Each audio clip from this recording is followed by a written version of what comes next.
کہ عقل مند وہ ہے جو اپنے نفس کو دباتا رہتا ہے، جو اپنے نفس کو مار دیتا ہے وہ عقل مند ہے۔ زور سے بولو کون ہے عقل مند؟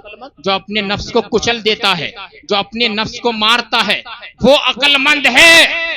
اب جو اپنے نفس کو مار دیتا ہے وہ عقل مند ہے، جو اپنے نفس کو مار دیتا ہے۔ اب ذرا دیکھو کتنے لوگ ایسے ہیں جو اپنے نفس کے غلام بنتے ہوئے نظر آتے ہیں۔ اللہ تعالیٰ فرماتا ہے ارأیت من اتخذ الہہ ہوا، بھلا دیکھو تو اس شخص کو جس نے اپنے نفس کو، اپنی خواہش کو اپنا معبود بنا لیا ہے۔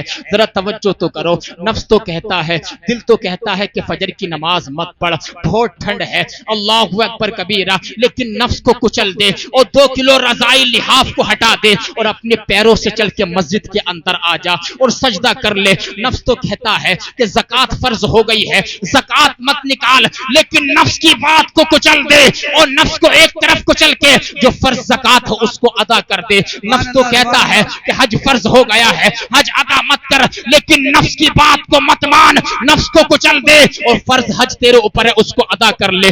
نفس تو کہتا ہے کہ اپنے مومن بھائی کو گالی دے دے، لیکن نہیں، مومن بھائی کو گالی مت دے بلکہ اس کو دعا دیتا ہوا گزر جا۔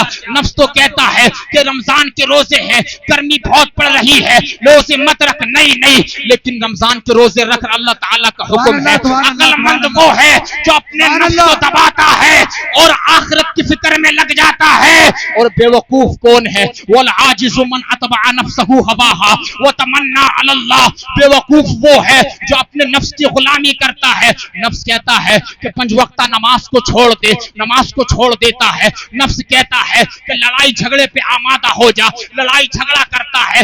نفس کہتا ہے اللہ اکبر کبیرہ کہ زکوٰۃ ادا مت کر، زکوٰۃ نہیں نکالتا ہے، وہ بے وقوف ہے اور اللہ تعالیٰ کی ذات پر تمنا لگائے رہتا ہے، چلو اللہ تعالیٰ مجھے معاف کر دے گا، چلو اللہ تعالیٰ مجھے معاف کر دے گا۔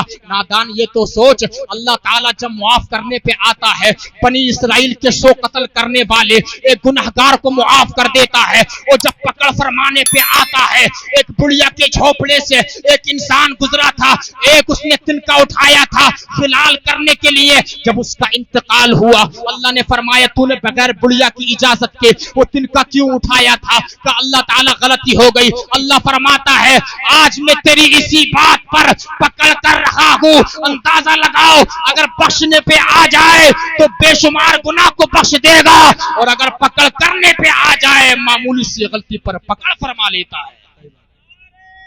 اللہ اکبر، یا رسول اللہ، زندہ باد، سبحان اللہ، سبحان اللہ۔ عقل مند کون ہے؟ جو اپنے نفس کو مار دیتا ہے، اپنے نفس کو دبا دیتا ہے۔ یہ میں نے بحث اس لیے چھیڑی کہ یہ جو اللہ کے ولی آرام فرما حضور سیدنا دادا میاں رحمت اللہ علیہ، یہ ان کے چرچے ایسے نہیں ہیں، ان کے بول بالے ایسے نہیں ہیں۔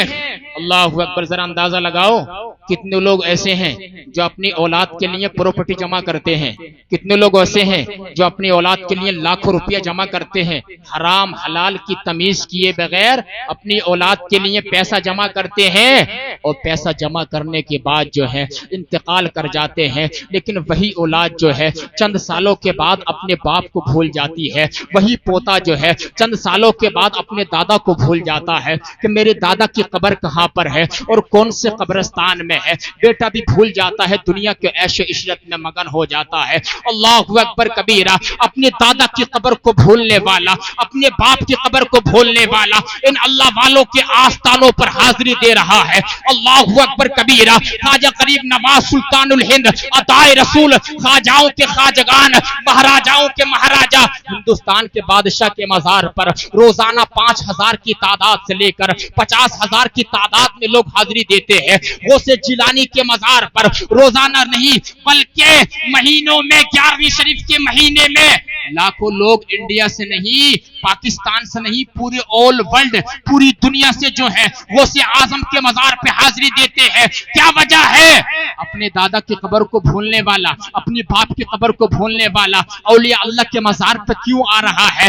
وجہ یہی ہے، غور کرو غور کرو، نبی نے فرمایا تفکروا ساعتن خیر من عبادت 60 سنتن. ہمارے تمہارے نبی نے فرمایا اللہ تعالیٰ کی مخلوقات میں غور و فکر کرنا جو ہے تمہارے لیے 60 سال کی نفل عبادت سے بہتر ہے. جب ہم نے غور و فکر کیا ہزاروں کا جنگل چھوڑنے والے باپ کو بھولنے والا جو ہے اولیاء اللہ کے مزار پہ کیوں آ رہا ہے, جب ہم نے غور و فکر کی واٹ از دا میٹر, یہ کیا راز ہے, تو ہمیں راز یہ ملا ان اولیاء اللہ نے محنت کرنے کے بعد ہمیشہ اللہ تعالیٰ کو راضی کیا تو اللہ تعالیٰ نے سارے زمانے کے لوگوں کو فیضان لوٹنے کے لیے ان کے در پہ جھکا دیا ہے. نعرہ تکبیر, نعرہ رسالت.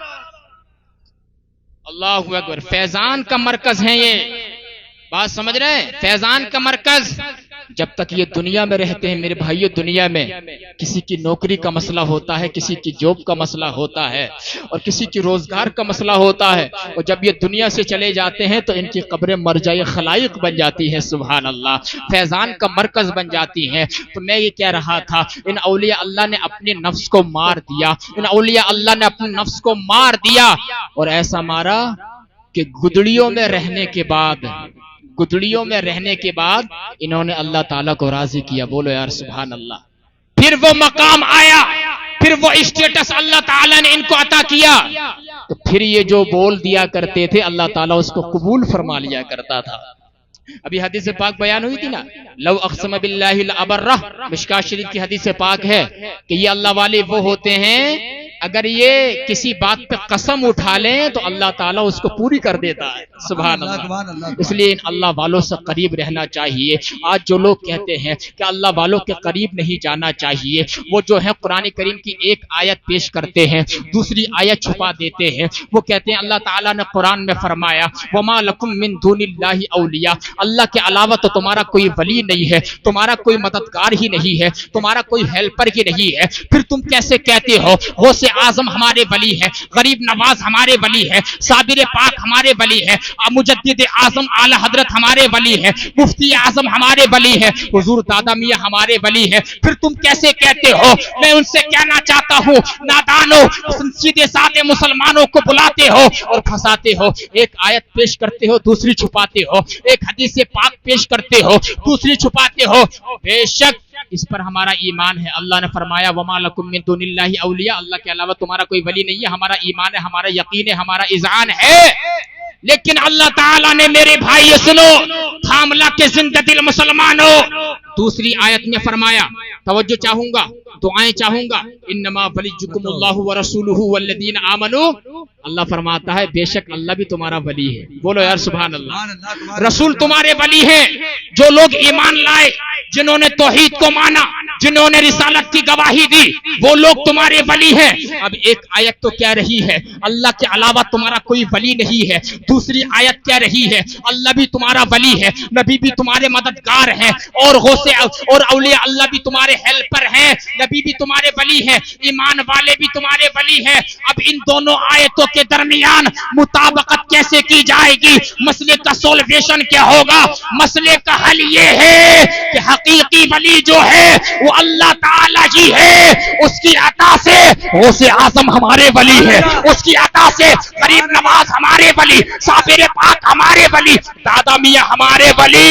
وہ ذاتی ولی ہے, یہ سب عطائی ولی ہے. نعرہ تکبیر, نعرہ رسالت, فیضان دادا میاں. اللہ, وہ ذاتی ولی ہے, یہ سب کیا ہے؟ زور سے بولو ذرا, عطائی ولی. اس لیے کوئی انسان یہ کہے کہ ان سے قریب نہیں ہونا چاہیے, وہ سمجھ لو جھوٹا ہے, تمہیں گمراہ کرنے کی کوشش کر رہا ہے. مر جانا لیکن اولیاء اللہ سے محبت والا عقیدہ کبھی مت چھوڑنا. سبحان اللہ. تو میں یہ کہہ رہا تھا ان اولیاء اللہ نے اپنے نفس کو مارا, پھر وہ مقام بھی آتا ہے کہ ان اولیاء جو یہ بول دیتے ہیں اللہ تعالیٰ اس کو پورا فرما دیتا ہے. سبحان اللہ, پورا فرما دیتا ہے. ایسے ہی میں آپ کو بتاؤں, ایک ذہن میں میرے آ گیا, حضور غوث العالم